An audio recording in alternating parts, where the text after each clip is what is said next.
Hello? Is this the goddamn base department? Because holy sh**, Chomsky needs to be fucking reported. Oh my god.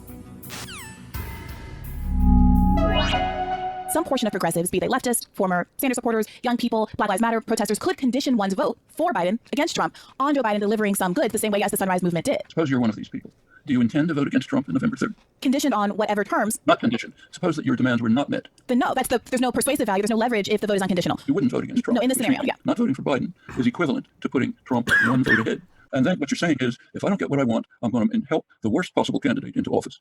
I think that's crazy. What are the long-term consequences of everybody on the broad left, Democrats, liberals, everyone? Oh god, these arguments are brain. Well, what if we just keep putting these neoliberal candidates in and over again? Aren't we just pacifying the population who are all ready for a socialist revolution? Saying that under any circumstances, we will vote for a Democratic candidate as long as they are incrementally better than the Republican candidate. Does that way of thinking contribute to the rightward shift of the Democratic Party over years? And what mechanism will ever stop that shift if we're not willing to ever, under any circumstances, leverage our votes? So what you're saying, if you think it through, is we should help Trump win because maybe in the long run, that'll affect the Democratic Party. That's a terrible choice. 4 more years of destruction of the environment, getting possibly to tipping points, which would be irreversible, certainly making any effort to deal with it very difficult. It would mean stacking the judiciary with young, ultra-right lawyers, top to bottom, so that nothing would be possibly done for a generation, and I can go on and on. I take that very seriously. I take the multi-generational threat very seriously. As a Black American. It's funny because I know, because I've watched this stupid make so many class reductionist arguments on Twitter before, but she is wheeling the out of her. Here's my blackness, by the way. Like when she wants to talk about like systemic issues that her parents face,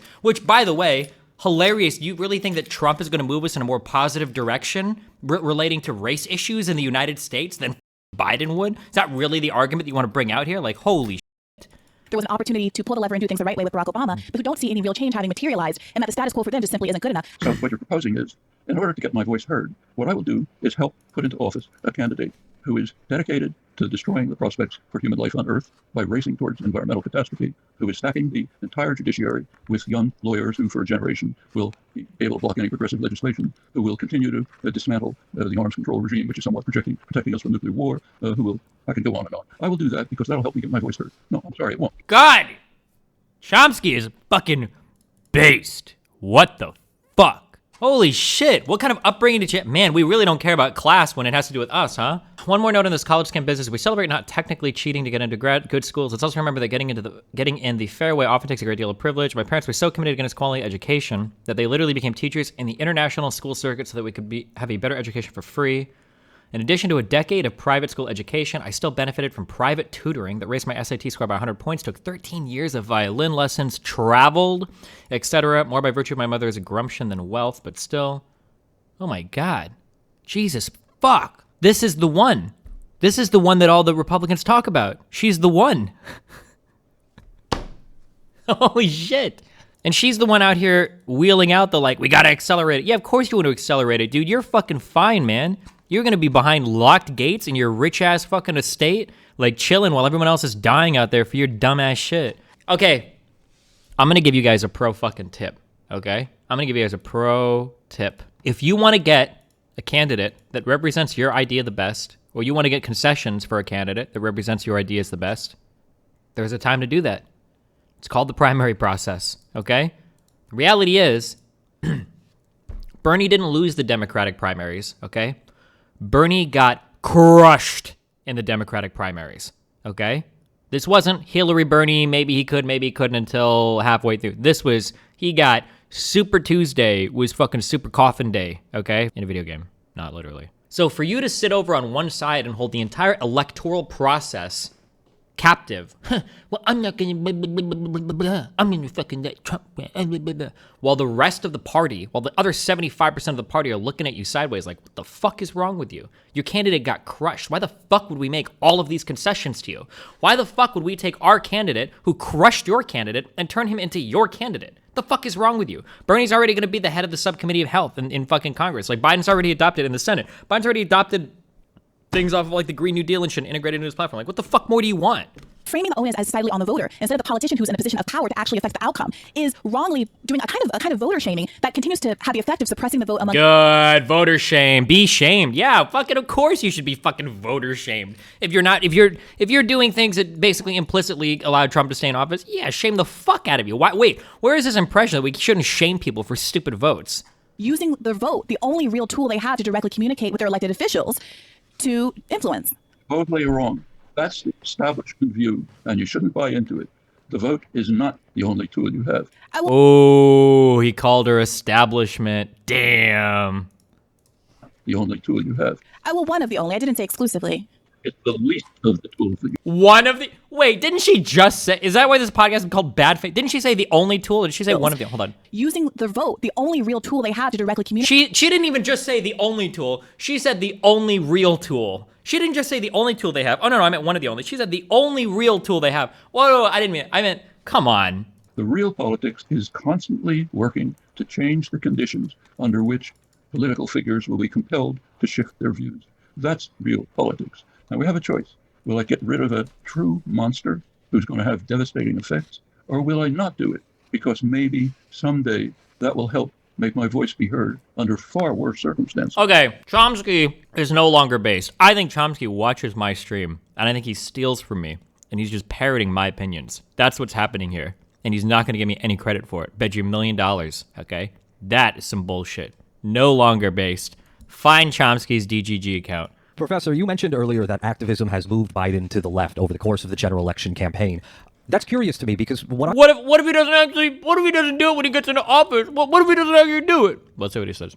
I've seen is Biden resisting moving to the left. One famous note, the Sanders-Biden Unity Commission, one of the recommendations was postal banking, letting the post office operate as essentially a credit union. It was reported that Biden made a phone call to the banks and told them, don't worry about that. That's just something for the Warren people. We're not actually going to do that. So my question to you is, how has Biden been moved to the left? Well, let's hit him up, Chomsky. What you're saying is he didn't move as far as you wanted. True. Because he didn't make every single concession to us, he hasn't moved at all. So you look at the campaign, take, say, climate change, the most important thing.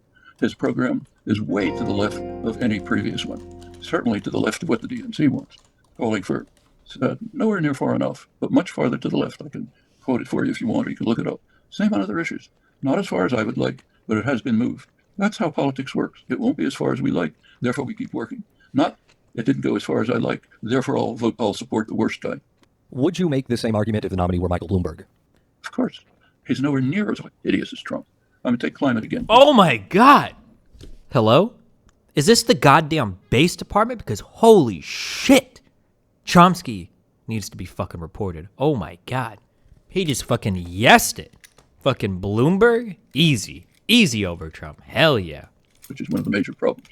A lot of things wrong with Bloomberg, but his position on climate is infinitely better than Trump's. Parts of the left can't seem to understand. They're joining with the far right in denying the crisis of climate. There's plenty of other things, but let's just keep to that. Trump is alone in the world in pressing the accelerator towards disaster soon. No matter how bad Bloomberg may be on other things, it doesn't weigh in the balance against this. On the other things in which he's bad, Trump is also worse, but that doesn't matter. Here is a debate thing. This is a thing that happens to me a lot, and I don't catch it when it's happening. So normally, here's how I think a debate should go. So let's say that I believe in something. Premise, okay? Premise, and then here's like our conclusion, okay? And this is how the debate goes. And now what I want to do for our debate is, here's what we're going to do. We're going to argue premise one, okay? Argument, counter-argument, argument, counter-argument, argument, counter-argument. And then eventually, somebody is going to be done, and it's like, okay, here's the conclusion for this. Do we accept or reject this premise? And then we go through this form of argumentation of back and forth on every premise. And then if enough of them still stand, or if the crucial ones still stand, then the conclusion is thus proven, right? And then the argument is successful or a failure depending upon which premises have been successfully challenged and rejected or upheld. One thing I feel like what happens is sometimes we'll go argument, counter-argument, argument, counter-argument. Let's talk about this. So, like, Chomsky just gave, like, a whole fucking spiel there, and there's no response to this. Now, okay, well, hold on. Well, what about these other people? And then they just, like, completely jump. And I have a mind where, like, if somebody says something to me, if I feel like I'm right, well, yeah, we'll argue down whatever you want. I'll go down anything. But I have a problem here, and a lot of people, this is hard, but it's really hard in real time when somebody just, like, when you completely trounce their argument, and then they're just like, oh, okay, well, what about this thing over here? And they just totally pivot. And we don't actually get any finality or any kind of resolution on the previous thing we were talking about. Trump is alone in the world in pressing the accelerator towards disaster soon. That's a crucial issue. Do we want to support that, or do we want to kick him out? That's only one issue. No matter how bad Bloomberg may be on other things, it doesn't weigh in the balance against this. On the other things in which he's bad, Trump is also worse. The thing that's most frustrating here too is that Chomsky just gave a knockout response to a fucking trap question too, because that was designed to be a trap question. Like, oh, would you vote for fucking Bloomberg? Yeah, actually, I would vote for Bloomberg. Like, he's infinitely better than Trump on like 3 different issues. Like, he's got his problems for sure, but yeah, he's still like, it's like, okay. So anyway, what about other people that is like, yeah, like, okay, dude. If you are, let's say, a black person who has been the victim of Bloomberg stop and frisk policies, being told that Donald Trump is incrementally worse than him speaks to a bigger systemic issue. Not incrementally, vastly worse. Well, if we're talking about something like stop and frisk, it's a real potato-potato situation with the two of them, given exactly how oppressive. Didn't Bloomberg get rid of stop and frisk eventually? Didn't Bloomberg come out and say, we're done with stop and frisk, it was a mistake, and Trump literally thinks it's still good? In his speech, Trump defended stop and frisk policies have been ruled unconstitutional, rejected by communities in numerous cities. New York Mayor Mike Bloomberg has repeatedly said he regrets the police tech known as stop and frisk. Seems like there's a bit of a difference on these two. How can you say they're the same? It's not true. You know why it's the same? It's because I bet she was never fucking stop and frisk on a fucking Harvard campus. That's why it's all the fucking same to her. Dude, all of these people are so fucking rich. It's like all the same shit to them. Like, is Bloomberg and fucking Biden and Trump, are they all the same person? Well, let's see. Are any of them wearing Che Guevara shirts talking about how we're going to have a socialist revolution? Nope. Yeah, they're basically all the same fucking person. It's not about they aren't Bernie. That's not true. They don't like Bernie anymore because Bernie isn't far left enough anymore. Love him or hate him, and I didn't like a lot of Bernie's policies, Bernie is not electorally fucked in the head. And even Bernie has been saying you should definitely vote for Biden. It's an easy one, and people hate him for it, so. The question is, why are we constantly in a scenario where we're being asked to choose between two options? Because that's what an election is all about. You have to vote with fucking 330 million other people, half of whom fucking totally disagree with you. What is this? I don't understand. Why is it the way I vote, I always have to choose between the lesser of two evils? We'll ignore the fact that morally, you should always choose the lesser of two evils because that is tautologically true. If I can choose an evil or a greater evil, and we have defined in the word itself that evil is bad, we should probably choose the least amount of bad, right? Almost every moral system or ethics system starts out with we ought to reduce the amount of human suffering. Less evil compared to more evil is almost always purple. We'll ignore that whole thing, which is just obviously and deductively true, okay? We'll push all that aside. The reason why you're never gonna have a perfect candidate is because whatever you vote for, hundreds of millions of other people are gonna have a say in. You're never gonna get a candidate that agrees with you every single 100% on every single issue. That's just not how elections work. You live in a democracy. I'm sorry. I know that bothers a lot of you, but you live in a democracy. I feel like I saw lefty memes a long time ago. What was it? Where they were saying that like, oh, well, Geralt, I would rather not choose at all or whatever. I wish I could remember this.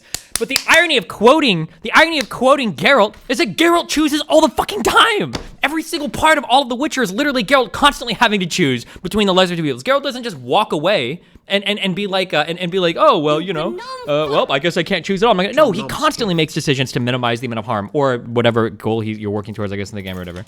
Where is this? To choose between one evil and another. I'd rather not choose at all.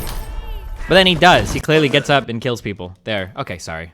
I'm sorry. Fuck. People quoting The Witcher to try to support like their Bernie or Bush shit triggered the ever-living fuck out of me. When overwhelming majorities of Americans actually support a full-throated Green New Deal program. How much money are people willing to give for climate change? This Cato number is the one that I'm more familiar with. We should dig into the two. This is $177 a year to avoid climate change. And this was the survey that I was more familiar with. 68% of Americans wouldn't pay $10 a month in higher electric bills to combat climate change. On some things, polling is good. On other things, you have to look a little bit deeper into the poll. If I poll you and I say, do you agree that sweatshops are an evil that need to be avoided? That's like fucking 85% of people like, yeah, so yes, avoid sweatshops, are really bad. But now if I do another thing and I go, hey, here is your $1,000 iPhone 12, and here's your $2,500 sweatshop-free iPhone 12. Which one would you? Oh shit! Whoa! Shit! Oh fuck! I sold out of the $1,000 iPhone. Fuck. And then like two white girls named Emily bought the $2,500 iPhone 12 that was sweatshop labor-free, so that they could take pictures of it on their Instagram and then return it the next day. Like that. Like it's easy to say that you want to do something about climate change, but when the metal meets when it actually comes time to see like, well, what are you willing to give when the rubber hits the road, when the shit hits the fan, when push comes to shove, when it actually comes time, how much are you willing to step up and contribute? That's a far different question. Well, yeah, I want clean energy. I want to support clean energy. That's awesome, you do? Cool. We shut off all the natural gas. We're definitely not using oil or fucking coal. And now your electric bill is going to be 3 times higher. We'll give you like a tax credit. You can save like $10. Like most people aren't going to go for that. Not only would most people not go for that, it's probably going to disproportionately hurt poor people the most because there's probably a bit of regressive use on energy. Can you stop jingling the keys? It makes me feel like you're leaving soon. Sorry, okay. There's a big difference between 1 degree centigrade and 4 degrees centigrade, which Trump is driving for. Yes, he is. We have the documents for it. That means cataclysm, okay? Total cataclysm. All these other issues don't arise. And that's only one point. That we live in a country, regardless of socialism as an ideology, we live in a country where millions of people who do not identify as socialists support Medicare for all. 88% of Democrats do. A slim majority of Republicans do, according I can't believe they're citing the most like preferred way to word, like Medicare. Like there are so many different ways that this question is asked, and depending on how you ask the question, the difference for support is like if you ask, like, do you support Medicare for all? Do you support every American having access to free health insurance? Do you support a government-funded single-payer option that replaces private insurance? Like, you get anywhere from like 25 to 75% support, depending on how you ask this question. The idea that like 90% of people like support Medicare for all, like when you talk about the type where you're getting rid of all private insurance, I think that support is not true. Yeah, you get different answers when you're looking at Obamacare versus the Affordable Care Act. There's so many different numbers on this. 48% said they'd back a transition to a single-payer system. In the Morris poll, 90% of Democrats thought a plan that provided for something. 70% support it. 69% support it. 87% said they were in favor of it. If all these Democrats, 90% support Medicare for all, 90% support the Green New Deal, then why did they all vote for Biden? What happened? Why didn't Bernie crush it? If all of these polls are saying that all of these people massively support all these Bernie programs, why did Bernie get destroyed in the primaries? What happened? Medicare for all is not popular even among Democrats. Last week, I know that Bernie Sanders is winning over Democratic primary. Whether you love, hate, or indifferent, Medicare for all will show Sanders leading. Thing is, though, according to new polls from Marist, Sanders is an ethical. Instead, the direction belongs to what Marist calls Medicare for all that want it, or what someone calls a public option. Something very similar to Joe Biden's. I wonder if they go over the difference in polling questions. Oh, here's like... This is the difference between, so Medicare for all, replacing, I'm hoping that this is exactly how it was phrased, but I would have to look at the poll. But so like Medicare for all, replacing private insurance, 64% Dems, 41% overall. Medicare for all who choose it, allowing private insurance, 90% for Dems. That's a fucking 26-point increase. Holy shit, 46% from Republicans, 70% from independents. 3 times the Republican support, almost twice as much independent support, and then almost twice as much overall support, right? Like, there's a massive difference between the two of these. which is making a very clear call for police reform. And in the middle of all of that, in the middle of the overwhelming polls in favor of progressive programs, and in the middle of enormous realpolitik pressure from the base of the Democratic Party, Joe Biden and the Democrats have not just said, no, we're not going to move on police reform. They have, in many instances, pandered to... Lies. That's a lie. That is a lie. Biden says that he's not going to abolish the police. He didn't say that he wasn't going to do any type of police reform whatsoever. Creating a $20 billion competitive grant program to spur states to shift from incarceration to prevention, invest in educational opportunity for all, expand federal funding for mental health and substance use disorder and services and research, get people who should be supported with social services instead of in our prisons connected to the help they need, eliminating racial disparities, ensuring expanding use of power of the U.S. Justice Department to address systemic misconduct. Like, Biden never said he didn't want to reform the police. He just said he didn't want to abolish the police. This is such a fucking lie, dude. I feel like half the shit that she's brought up on this podcast is just not fucking true. Like, it's not even like they're disagreeing on ideas. She just has a warped view of reality. They have, in many instances, pandered to right-wing philosophies and said, as Joe Biden did recently, well, the police need more money. We need to fund them even more. And said, I don't support... Because depending on what you're pushing for, the police do need more money. If you want body cams, okay, you gotta pay for all the fucking cameras. You gotta pay for the extra training to use them. You gotta pay for the fucking storage. You're gonna have to pay for the new IT crew that's gonna be managing that storage and all the data and everything. You better make sure that you're paying for like network security guys. Make sure that like whatever database you have isn't getting leaked constantly and all sorts of other stupid shit. That shit is expensive, okay? If you wanna have police that are getting like proper training and using escalation of force or use of force policies that make sense, right? Police are gonna have to be trained better than just pull out a gun and fucking shoot somebody. More training and all of that shit also demands more money. Of course, having more money for the police isn't necessarily a bad thing. Nobody cares about the funding of the police. What you care about is where the money goes towards and what the police conduct themselves as. Do we take 10 minutes on November 3rd to make our task infinitely harder? Or do we take those 10 minutes to say, we'll get rid of what will make it infinitely harder, and then we'll keep working? That's all. Unless you accept the establishment. Answer the fucking question. They're not going to answer. She's just going to ask another question. Answer this question. What would you rather do? What do you think is going to be easier? Do you think it's going to be easier to push politics to the left to get more progressive change under Biden or under Donald Trump? Do you think she's going to answer this question? Position that voting is the be-all and end-all of politics. I don't think anyone here believes that, but the concern is that despite this enormous amount of Fucking loser, dude. confidence should we have that Joe Biden can be pushed if in the midst of all of this enormous pressure he's under, at the same time he is electorally vulnerable and should be seeking our votes. You lost. You lost in the primary. Go shut the fuck up. What's more important is appealing to the broad Democratic Party, galvanizing support for Biden, and getting people that are hopefully independent or moderate or in the middle to come out and vote. You lost. Why do you think that every single thing in this election is going to be about you now? Ignoring the calls from the ground, from the people. So I hear you say The people voted for Biden. That's who the people chose. I hope Chomsky just comes out and says, listen, Doug, Bernie lost. Get over it, okay? Go to work next election cycle. Two totally different questions. One is, what can be done to change the way governments act? That's one question. We could talk about that. There are a lot of things that can be done. A lot of things have been done. There's a lot of progress. But there's a second question. On November 3rd, do we help make the situation much harder for us to do what we want? Or do we get rid of the impediments to doing what we want and then do the best we can? That's the choice. I want to really drill down on this and be really clear, because let's say for the sake of this You're argument, not drilling down on anything. You're just asking stupid fucking question after stupid fucking question. the choice that millions of working people are making is not whether they take 10 minutes and vote. It's whether they're going to stand in a long line, risk COVID, take time off of work, where they're going to be, negatively impacted professionally for doing so. And also, these are people who Mail in, get an absentee ballot. Come on, dude. Are you fucking serious right now? are being asked to do that and make personal sacrifices to vote without getting anything personally in terms of their personal needs in return. Is it the choice for you? Well, no, but we're not talking about me. Is it the choice for the poorest person in the United States? Absolutely. Sorry, that choice is not arising on November 3rd. We live in this world, not some world we'd like to imagine. In this God, how is Chomsky so fucking based? What the fuck? shall I help get rid of a huge impediment, which may indeed make everything I hope for impossible, or shall I shall I help that impediment remain? That's the choice. Nothing else. These other questions are important, but they are not arising. What if by helping Biden to win, we are all basically ensuring 4 to 8 years of the kind of incrementalist, status quo, Democratic leadership? Okay, this is where I would step in as moderator. I would say, Briahna, shut the fuck up. What he just said is that all of these issues that you're bringing up are not on the table when it comes time to vote in November. Now, do you disagree with that for some reason? Do you think these issues are on the table? Is there something meaningful that you can make happen besides Biden or Trump winning? Because if the answer is no, then nothing you bring up matters.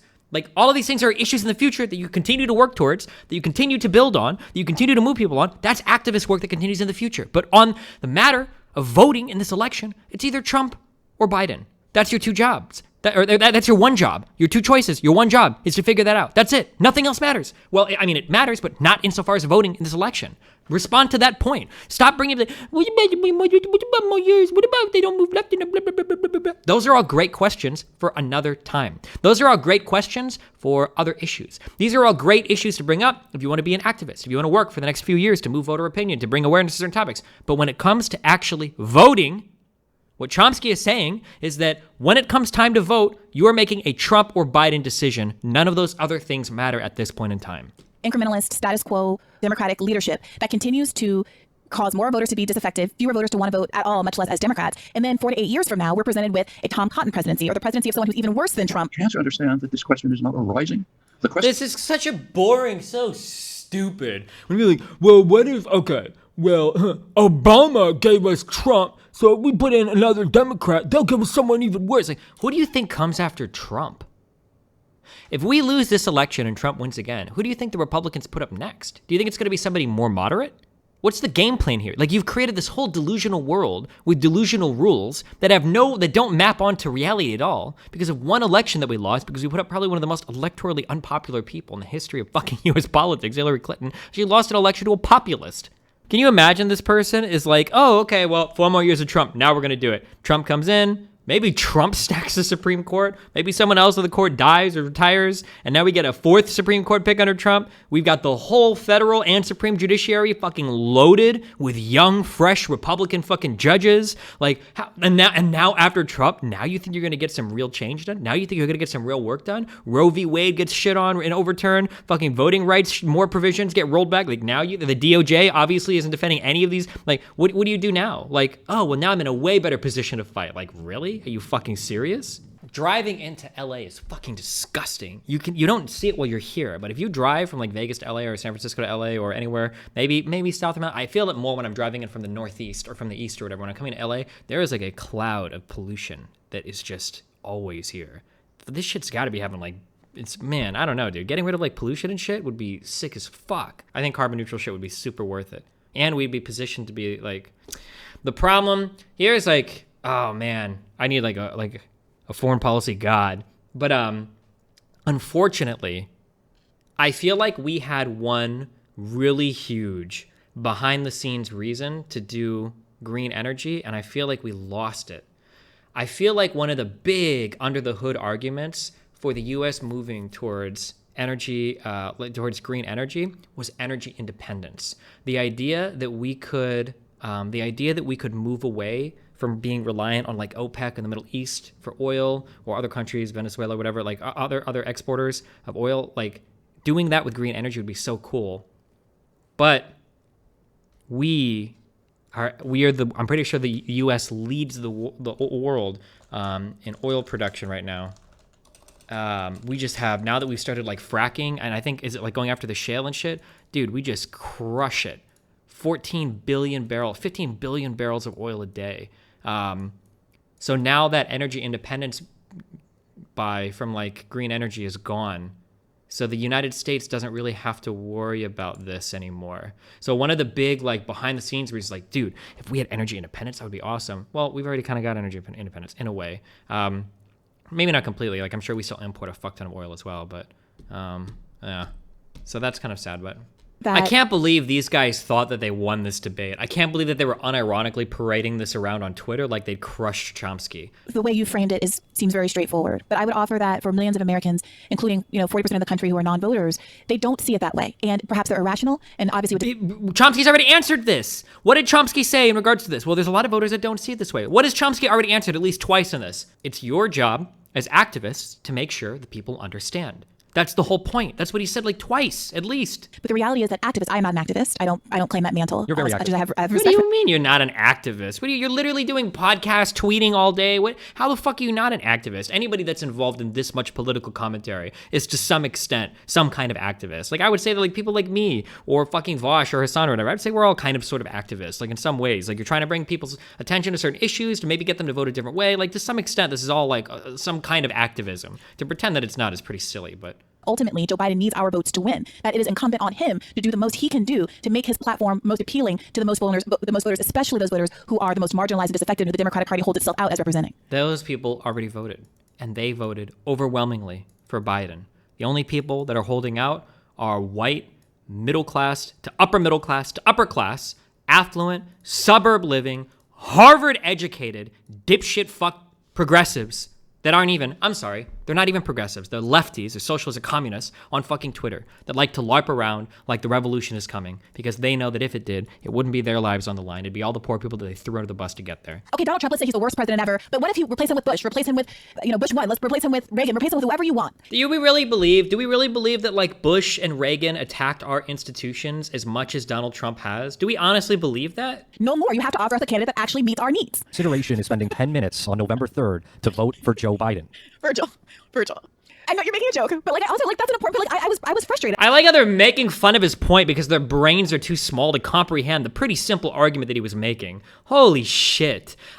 How far, dude? I'm so glad I avoided this. I don't know why or how. I got lucky that I didn't get so lost in my own bullshit like a lot of these fucking lefties do. Imagine how fucking arrogant you have to be some 25-something Zoomer bopper to be like, oh god, like, so we brought on this dipshit fucking Chomsky, who's probably not even a real fucking leftist. Like, ignoring the fact that Chomsky himself has contributed like some of the most important like elements of literature and shit to like lefty movements. Like, manufacturing consent is a massive work that everybody fucking talks about, right? And these guys probably haven't even read or studied a single fucking leftist work in their life. Oh, sorry, she's 35. I don't know how fucking old these people are. Regardless, acting like Zoomer boppers. Like, imagine bringing on Chomsky and fucking making fun of him for being an idiot. And you think that you're the one with the correct answers. Like, holy shit. Get me on this. She would never talk to somebody like me, but oh my fucking god, I would kill to go on a fucking podcast like this. Do you disagree with Chomsky on voting being the least important way to participate? I think that I I think that I would tell Chomsky that here's how I think that conversation would go. I would say, Chomsky, I don't think that voting is the least important thing. In fact, I think in some ways voting is the most important thing. And Chomsky would go, oh, well, if you only show up every 4 years to vote, or only every 2 years to vote, then you're not really part of the political process. You're not getting people engaged or whatever. And I go, oh yeah, that's true. Like, there's a lot of stuff that happens to happen in between voting to make sure that people are voting the correct way, that there's a high degree of activism, a high degree of making people aware of issues. And he's like, that's what I mean when I say that voting isn't the most important thing, that you can't just show up and vote. You have to be actively and plugged into the political process, especially if you're an activist in between the times you do vote. And then I go, oh yeah, okay, sure. Well, in that case, then I agree. Voting is the least important part. It's making sure that people are aware of the issues they do vote,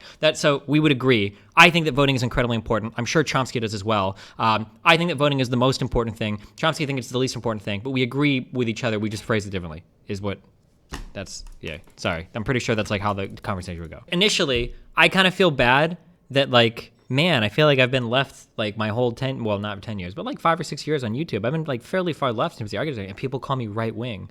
But damn, when even Chomsky isn't being considered left anymore, I guess I don't really feel bad. I guess I don't feel bad anymore. Like, fuck. Why is it that you can't answer a simple question at a town hall about whether or not you're a socialist without undermining the considerable percentage of your party? The majority of people under 30 who think that socialism is better than capitalism. Oh my God. The majority of people that think that socialism is better. How many of those people that vote that socialism is better than capitalism will vote for it on paper, but when it would come time in real life to actually start enacting and living some of that socialist change, I'm super curious how many would be on board with it. But it's especially grotesque when you have Bernie Sanders flying across the country to campaign for Joe Biden, putting himself at great personal risk. Yeah, Mike, what's Mike up to? What's Mike up to? What's Bloomberg up to? Didn't they pledge like a whole bunch of fucking money and advertising blitz? Have they done this? I mean, I guess he's not like flying around, but like, wait, when they say Mike, are they talking about Bloomberg? Let's be real though. Does anybody give a fuck about fucking Bloomberg, like going out and campaigning in person? Like, no offense to Bloomberg. I thought his advertising blitz and everything was effective and it was funny to watch his ads, but that guy has no stage presence whatsoever. I think him campaigning would hurt. Is this true? I read it in a fuck ton of Twitter comments. Did she graduate with a law degree from Harvard? Because I would have roasted her so much more on her stupid fucking tweet if that was actually true. She literally got a JD from fucking Harvard. What a gross fucking piece of shit. And is tweeting about how poor she is and how she's unemployed. This lady is like, has a huge fucking well, I don't know if it's a huge podcast, but she's got a big podcast. She was part of the Bernie Sanders campaign. But for her to come out and tweet, I'm unemployed and I'm in a 500 square foot studio for what it's worth. Like, come on, dude, get the fuck out of here. Go virtue signal somewhere else about how fucking poor and broke you are. Oh my God. This is the whitest tweet I've ever seen in my life. Okay, fuck out of here with that bullshit. Oh my God, 25K per month on Patreon? Yeah, what a fucking loser, dude. Are you fucking kidding me? This is like the epitome of like, God, this is like everything that fucking Republicans and conservatives talk about with Democrats virtue signaling their fucking positions and just being part of this rich suburban elite. How fucking gross. Holy shit. It's called the US flag, you stupid fuck. This is the only flag that the United States federally has and recognizes. Why the fuck are you acting like a different